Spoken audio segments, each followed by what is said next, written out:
What are you?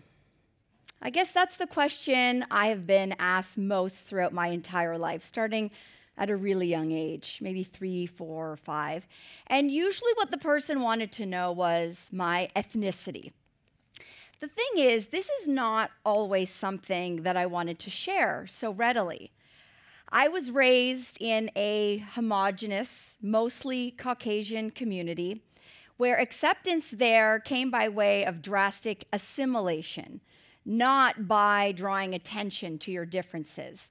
So being different, like having brown skin or having yellow skin, maybe speaking with an accent, you were treated differently, you were ridiculed, perhaps you were even ostracized. Yes, I wanted to be known as a human first, not as a Filipino, Portuguese, Brazilian, like what are you again? But here's the thing, not fitting in, yeah, that's pretty difficult. But my parents, they packed up, they picked up, and they moved across the world from their respective countries in search of opportunity for themselves and their future children. Now that takes resilience. So who is the beneficiary of their toil, of their tears? Well, me, for sure, but I'm going to argue, in fact, all of us who call this great country of Canada home. My mother was born in the Philippines. She was one of 7 children, and she emigrated to Canada when she was just 28. She was looking, as many immigrants were looking for, more opportunities. And she bore almost the sole financial responsibility of supporting her family all back home and then sponsoring each one of them to come to Canada. Her teaching degree was not recognized here, so she did various jobs until she finally landed something full-time with the municipal government in housing. So for the next 2 years, she worked almost 7 days a week. So from 8:30 in the morning until 5 o'clock in the afternoon. That was her day job. And then she did her night job, 6 to 10 o'clock at then Sears, RIP. And all of this was for one goal. Yes, certainly to support herself, but it was also to financially support paying the tuition of her siblings back home and supporting her family. Well, around the same time, a young man from Portugal, fresh out of active military, he decided to leave his family and his country to begin to fulfill this wild dream of training horses. He traveled around Europe. He wanted to learn from all of the masters. And then he realized that what he wanted to create, it was already flourishing right across Europe. And that was setting new sights then on where could he fulfill this dream. And that's when he set his sights on the new world, Canada. With almost no money, few friends, no family, and just barely this much English, he landed in Toronto to a growing Portuguese community. So he didn't know the language, but what he did know was work. And he did know how to work very, very hard. He found refuge on friends' couches, strangers' couches. He finally got a lucky break getting a job landscaping, and then finally on an assembly line building cars. But his entrepreneurial spirit started to bubble up again. So he got together with a few friends, and with their money, they were able to buy an apartment up top, and it actually had a grocery store on the bottom. So overnight, he literally became a landlord and a grocer, and over time, he was able to put enough money together to begin achieving his dream of horse farm fame. Okay, so this is where Usher, the singer, enters my parents' story. So you may know the song, and if you do, feel free to sing along with me. I want to make love in this club, in this club. You know that song. You know that song. And if you don't, just get it on your Apple Music or Spotify afterwards. It's a good tune. Okay, that wasn't exactly my parents' story. If it was, I don't want to know about it. But it was more like they fell in love at the club. So one fateful night, my mother and her girlfriends had a very rare night away, out of work, and they decided to go to a club. And that same night, my dad and a few of his friends, they ended up landing at that same club. It was a Latin club in downtown Toronto. My mother's friends all said no to dance with this Portuguese stranger. My mother reluctantly said yes. And you know, he must have been a really, really good dancer, because less than 2 years later, they were married at City Hall. And that was 1973. So 4 years later, I entered the picture, followed by my sister, Rosanna. My father took his little nest egg of savings after selling the apartment and the grocery store. He combined it with my mother's meager but steady government salary. They obtained a hefty mortgage. I'm talking 20% interest rate and higher. And they bought a 20-acre farm in Caledon, Ontario. My father slowly built up his clientele. He started knocking on neighbors' doors. He was advertising his horseback riding business. And one client turned into 2 and then 3. Then he had 1 horse, a couple horses, 20 horses, plus boarders. So he was completely on his own, though, doing this. Couldn't afford any employees, so he was doing everything by himself, teaching, training, feeding, mucking, watering, turning out the horses, providing first aid. He was doing it all, starting at 5:30 in the morning. My mother tells me she would never see him until past 10 o'clock every single night, 7 days a week. My mother, meantime, she was commuting 2 hours one way to downtown Toronto. She was balancing her job, 2 young girls, a live-in mother. She was exhausted, he was exhausted. Needless to say, for both of them, rest was elusive. But life was about to get much harder. Between 1974 and 1982, Canada was hit hard by not 1, but 2 recessions. So discretionary spending on fluffy things like horses, yeah, that nosedived big time. The books were in the red. They faced near bankruptcy numerous times. Took some time, but the economy eventually recovered. The business slowly got back on track and then started to grow. Toronto Star even wrote about it. So I share my parents' stories with you not because they are extraordinary, but because they are extraordinarily common. My mother was one of more than 220,000 Filipinos that had entered Canada from the early 70s through to 95. And most of the people were just like her, women, age 20 to 34, Roman Catholic, relatively well-educated, proficient in English.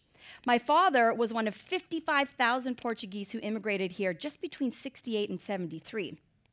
And this marked the beginning of a brand new Canada. A change in Canada's immigration rules in 1967 to a merit-based points system resulted in a massive shift of newcomers. Where once 60% of newcomers were coming from Europe, mostly from the UK, now more people than ever were immigrating from East India, South Asia, the Philippines, and 48% were visible minorities. So back then, people were fearing this influx of new faces. But study after study after study have shown one thing. Immigrants make Canada better. It's that simple. An internal report from the Immigration Department credits immigrants for making Canada one of the best educated countries in the entire world. So why is this? Well, not only do newcomers often have university degrees, it's their high expectations for their children's academic achievements that actually appear to lead to the pursuit of higher education in those very children. In this study, 36% of the children of immigrants aged 25 to 35 held university degrees compared to 24% of their peers with Canadian-born parents. So what accounts for the difference in these numbers? Expectation.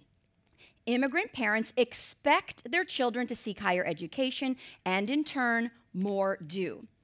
And higher education leads to higher incomes. According to a study based on the 2016 census, we, the second generation of Canadians, will out-earn our parents no matter where our parents come from, Europe, Asia, Southeast Asia, Africa, South America. As their children, we will out-earn them 20 to 50% in our lifetime. So if you are in this room right now and you're somewhere between maybe your mid-30s to mid-40s, this is us. Our success is the realization of their dreams, their hard work, their high expectations. Our success is because of their resilience. And that resilience is contagious. My sister and I were born to a startup horse farm business, and my father, who is a man of many sayings, told us this. You know, the son of a fish must learn how to swim. It's a good saying, right?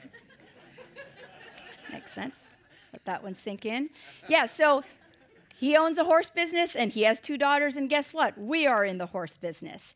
And if you have a farm of any sort, your value on the farm is based on one thing and one thing alone: how hard you work.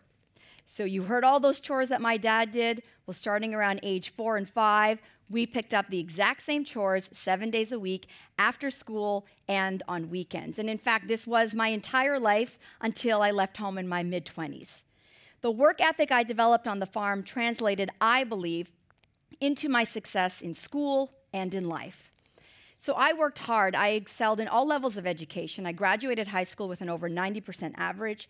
I went on to attain a university degree, my Bachelor of Arts in Psychology and French, with a second degree in education in the intermediate senior division, teaching in grade 7 through to the end of high school. I graduated university summa cum laude with the highest distinction. My mother, especially proud of that one. So my father, however, he does not actually have a post-secondary degree, but he believed that hard work could get you farther than just smarts alone. He would say things like, and still says things like, you know, you don't need a degree to be a bricklayer, and I hear they make really good money. It's like, okay, there you go. So listen, I did not become a bricklayer, but as I said, I did become a grade 7 and 8 teacher. And a few years later after that, I began the master's program for gender equity in education. But that's when my world, as I knew it, screeched to a complete halt. Enter the quarter-life crisis.